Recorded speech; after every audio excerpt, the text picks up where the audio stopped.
Harijiwan has a lot of wonderful qualities, but one of the ones I've noticed that is sort of his base frequency or base value that we can all learn from is that no matter what he's doing, he fills every second of the day, every nanosecond of the day to its fullest. He's always moving forward. He's always chanting. He's always using his time to the maximum. There's not a second wasted in his world. And I really admire that. And he's always pushing himself to the maximum.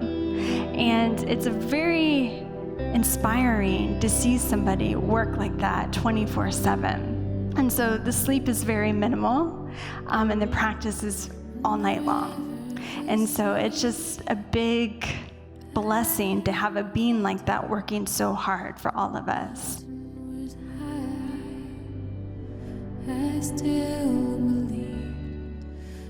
This technology is passed from the heart to heart, from teacher to student. So that's what's called as a golden chain. And so if you have a chain, if there's a break in it, can you pass with a break? No, you cannot. So the integrity of the golden chain is very, very important. Kundalini Yoga cannot be learned without a teacher. It cannot be learned from books. It is the psyche of the teacher which teaches it. That's why it's called the path of the gold. Kundalini Yoga is also known as the path of the gold, or the golden link, golden chain, because it comes from one to the other to another. This is Yogi Bhajan. My personal belief is, if you ask my experience, there are certain souls which have to study from certain souls. The contact of the psychomagnetic field is already arranged. And once in a life, one soul must come into the orbit of that soul from where he or she is to learn.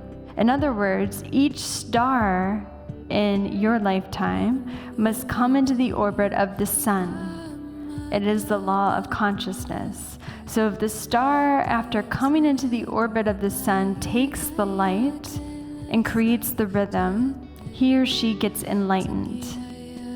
Otherwise, if he or she goofs up, that is because of the karma and samskaras. If you're sitting in this room or watching out at home, you have a destiny, you have a contract, it's written for you to receive these teachings. And then it's a very, very special opportunity. So when you have an important birthday of an important teacher, you just want to amplify, magnify your practice, your vibration, everything that you have to give. You want to give it on days like today. We're very much held in Harijiwan's aura at Rama Institute. Everything's running from his energy. Somebody asked me this wonderful question in India once. Why you are successful and others are not? I gave a very simple answer. I say I carry people. People do not carry me. So within my strength, I carry as much I can.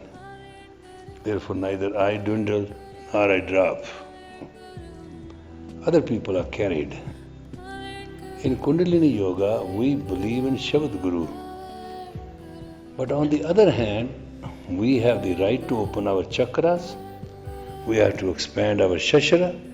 You have the right to purify your 10 bodies. You have to know who you are. You have to do it individually and collectively. For me, it's the most important day of the year because it's the day the teacher came onto the planet. And without the teacher, you don't have anything really. The greatest gifts you can do for a teacher is your own practice. That's the most precious gift you can give.